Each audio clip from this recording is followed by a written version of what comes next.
Hi,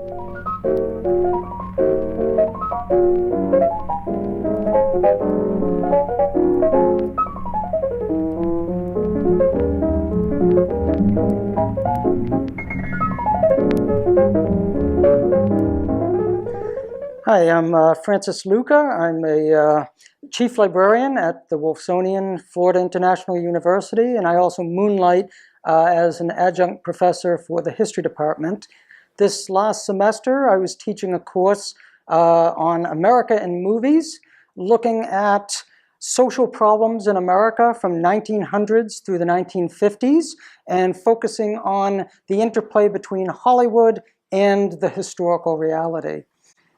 As a project for the students, 4 students elected to do a curatorial project here at the Wolfsonian, where they selected materials on various themes and looking at these wonderful pulp magazines that we have in our collection and their relationship to Hollywood films of the time period and the historical reality.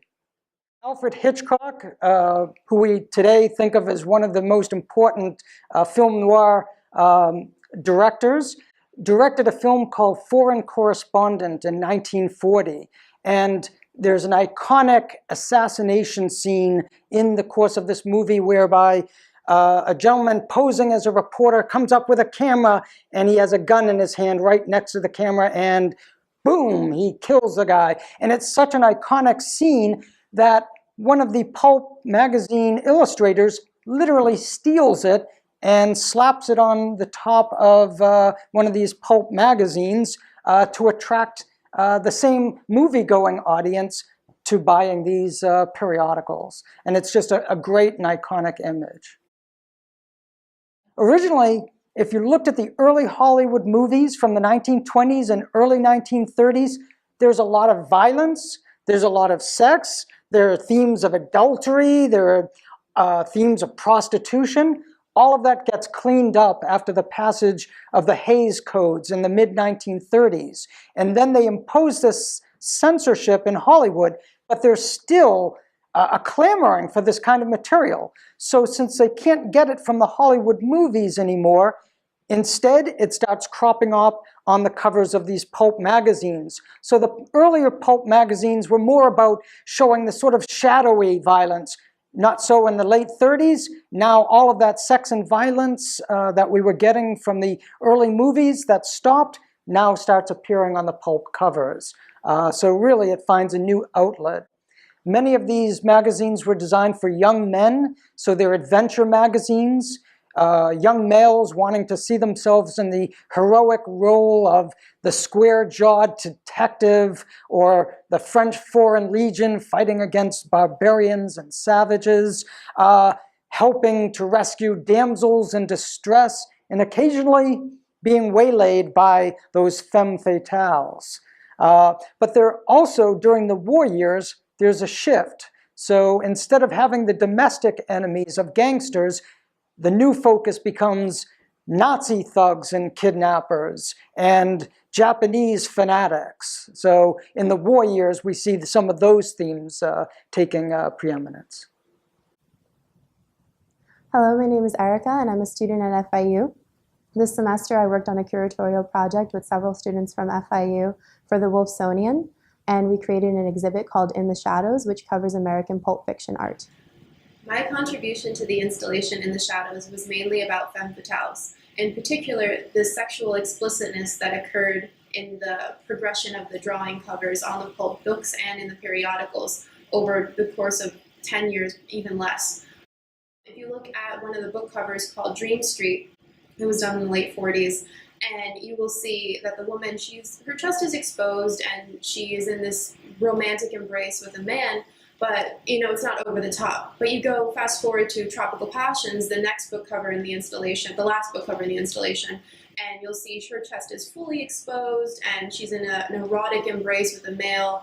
And it just goes to show that how over just such a short period of time, the expectation of sexuality in women just drastically increased. When you look at the periodical magazines, we have 3 in our installation, and they're all detective magazines, which means that they were geared more towards male audiences. And They are, again, a timeline, and when you look at them, you'll see that a woman in each and every one has some indication of red, and red is the symbol of seductory, sin, lust, and is usually an indication of a sexual woman. And you'll see over time that these women portrayed on the periodical covers are increasingly more explicit, just like with the book covers over time. They have more sexual energy, more exposed bodies, and again, it just goes to show that how women over time were just expected to be more of a sex symbol. If you look at our installation, we actually have a beautiful painting done by Rafael Soto, and it's of a woman in red heels and a red dress being shot from underneath what appears to be a sewer grate. This is actually what ties in femme fatales to our gangster section of the installation. You can see that the woman is, again, portrayed with red, which indicates some sort of sinfulness, lust, some explicitness about her, typically something of the sexual kind. And she's being shot at by what appears to be a gangster. And this piece would actually go on to inspire the cover of the periodical Black Mask. Hello, my name is Tiffany Breslawski, and I'm a senior at Florida International University. For this exhibition, we are looking at pulp magazines from, I believe, the late 1920s to about the 1950s. And my focus on this project was on gangsterism and more of the violence that protruded, especially during the 1930s. Starting at the end of Prohibition, we see not only in the American literary scene, but also in the Hollywood film scene, we see a rise in a lot of film noir dramas that are portraying these hardened criminals, and the American audience loves this because it's not only a reflection of the times, but it's more of a statement. We can't do this, but it's going on anyways. And following the end of Prohibition, there's a turn in Hollywood where people are more going towards romanticized films. So in order to fill this void, the American literary scenes are under less censorship restrictions than the film industry. So we start seeing, particularly in the 30s, a rise in detective novels, magazines that talk about G-men. My name is Mario Jesus Fernandez Jr. I am an undergrad at FIU, and I'm part of this curating project here for the American in the Movies class. I and 3 other students came together to create an exhibit here at the museum involving the pulp magazines from the early 20th century. They are called pulps because they were made of very cheap paper. They covered many different topics, including sex, violence, gangsterism, and war. The topic I decided to focus on for this exhibit was the war years between the Japanese, Nazis, and the Americans.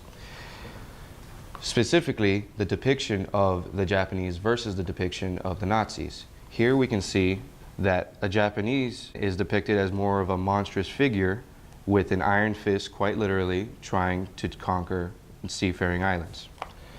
Whereas when fighting against Nazis, they are depicted more as a background, or they are depicted more as people, less monstrous in comparison.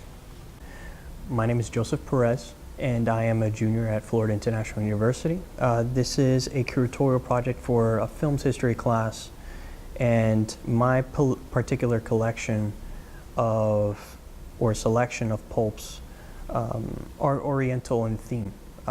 They depict the white Western occupier of North Africa and the Middle East as this bringer of civilization. And there's a lot of visuals where the Muslim is put in these positions of subordination or violently attacking the colonizer, while giving a depiction of the colonizer as if he is in defense, whereas not being the aggressor, despite them being totally alien to the land in which they are occupying.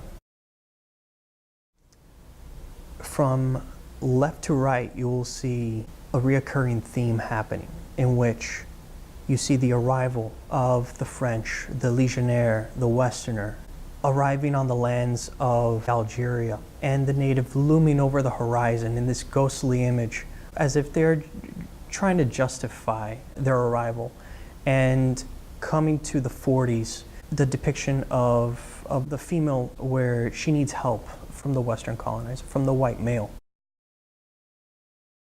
My particular favorite cover is one of a Muslim holding a long rifle, or a camel rifle, I believe, up to a French legionnaire where he has his hands up, and the colors are spectacular, and big bold letters of war, which obviously are to lure the young male into buying that 10-cent pulp cover.